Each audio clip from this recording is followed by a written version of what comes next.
మనకి స్వతంత్రం వచ్చిన తర్వాత హిందువులు, ముస్లిమ్స్ ఎలా రక్తపాతం చెందించుకున్నారో మనందరికీ తెలిసిందే. రైల్వే స్టేషన్‌లు, బస్ స్టేషన్‌కి వెళ్తే ఎక్కడ పడితే అక్కడ మృతదేహాలు, రక్తపాతాలే. అప్పటిదాకా మనల్ని పరిపాలించిన బ్రిటిషర్సే ఉచ్చ పోసుకున్నారు ఏంది ఈ మారణహోమం అని చెప్పేసి. అంతటి మారణహోమం కాపోయినా సరే మహారాష్ట్ర చుట్టుపక్కల ఏరియాలో హిందూసే చంపుకున్నారు. అది ఎలా అంటే 1948లో గాడ్సే గాంధీని చంపాడు జనవరి 30న. చంపిన తర్వాత అసలు గాడ్సే ఏ కులము, ఏ మతం అని చెప్పి ఆరాలు తీసి అతను బ్రాహ్మణ కులం వచ్చి ఆ చిత్రపటం బ్రాహ్మిన్స్ అందరిని పేరు ఆరాలు తీసి మహారాష్ట్ర చుట్టుపక్కల ఉన్న ఆ బ్రాహ్మిన్స్ అందరినీ ఈడ్చుకొని వచ్చి బయటికి వచ్చి చంపేశారు కాంగ్రెస్ సంబంధించిన కొంతమంది కార్యకర్తలు. ఆ పేరుతో ఉన్న ఫ్రీడమ్ ఫైటర్స్ కూడా వదలలేదండి. కనబడ్డ నల్ల ఈడ్చుకుంటూ వచ్చి కుక్కను కొట్టినట్టు కొట్టారు.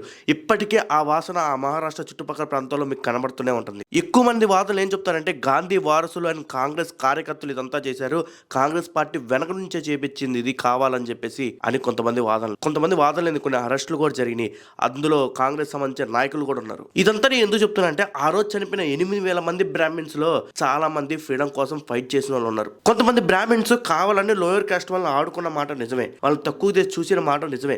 కానీ అందరు బ్రాహ్మిన్స్ కాదు, అందరు అగ్ర కులాలు అసలే కాదు. సిపిఐ పార్టీ తీసుకోండి, సిపిఎం పార్టీ తీసుకోండి, లేకపోతే కాంగ్రెస్ పార్టీ తీసుకోండి, లేకపోతే అంబేద్కర్ గారు తీసుకోండి. సిపిఎం పార్టీని 90% నడిపింది అగ్రవర్ణాలే. వాళ్ళు కూడా తిరుగుబాటు చేసిన అగ్రవర్ణాల మీద, వాళ్ళ సొంత కులాల మీద తిరుగుబాటు చేశారు. నేనేమంటానంటే ఒకటి చేసిన తప్పుకి ఆ వర్గానికి ఆపాదించకుండా నేను దీనిపై మీ అభిప్రాయాన్ని కామెంట్ బాక్స్లో కామెంట్ చేయండి.